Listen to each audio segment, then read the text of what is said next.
Hi అండి. ఈ Sunday రోజు నేను మటన్ పాయ కర్రీ ప్రిపేర్ చేశాను.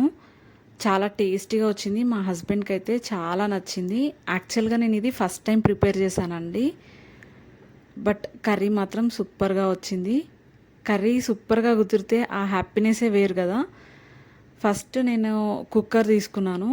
తీసుకొని దాంట్లోకి ఆయిల్ని యాడ్ చేశాను. ఆయిల్ హీట్ ఎక్కిన తర్వాత కట్ చేసిన పచ్చిమిర్చి ఆనియన్స్ని యాడ్ చేసి చక్కగా ఆయిల్లో ఫ్రై చేశాను.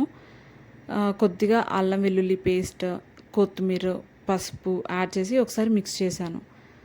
నీట్గా వాష్ చేసి పెట్టుకున్న మటన్ ముక్కలని కాళ్ళని కూడా యాడ్ చేశాను. ఆయిల్లో ఒక 10 మినిట్స్ ఫ్రై చేశానండి. ఆ తర్వాత ఉప్పు, కారం, ధనియా పౌడర్, గరం మసాలా పౌడర్ అవన్నీ యాడ్ చేసి ఆయిల్లో ఒక 2 to 3 మినిట్స్ ఫ్రై చేసుకోవాలి. ఉప్పు కారం అంతా ఆయిల్లో ఫ్రై అయితే ముక్కలకి మంచిగా పట్టుకుంటుంది.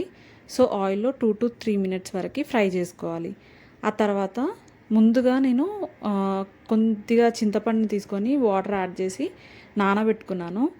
ఆ వాటర్ని చింతపండు రసాన్ని యాడ్ చేశాను. గ్లాస్ ఆఫ్ వాటర్ని కూడా యాడ్ చేసి మంచిగా మిక్స్ చేసి 10 to 12 విజిల్స్ పెట్టానండి. అప్పుడే మనకి ఈ కాళ్ళు మంచిగా ఉడికిపోతాయి. మీకు వాటరీగా కావాలి అని అంటే కొద్దిగా ఎక్కువగా వాటర్ యాడ్ చేసుకోండి. అంటే మీ కన్సిస్టెన్సీ ప్రకారం వాటర్ని యాడ్ చేసుకోండి.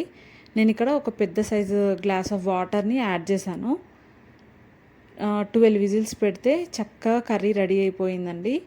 సూపర్ టేస్టీగా వచ్చింది కర్రీ మాత్రం. ఫస్ట్ టైం చేశాను కదా, అండ్ టేస్టీగా కుదిరింది. సో చాలా హ్యాపీ అండి. మీకు నా వీడియోస్ నచ్చినట్టయితే ప్లీజ్ లైక్ చేసి సబ్స్క్రైబ్ చేయండి. Thank you so much for watching.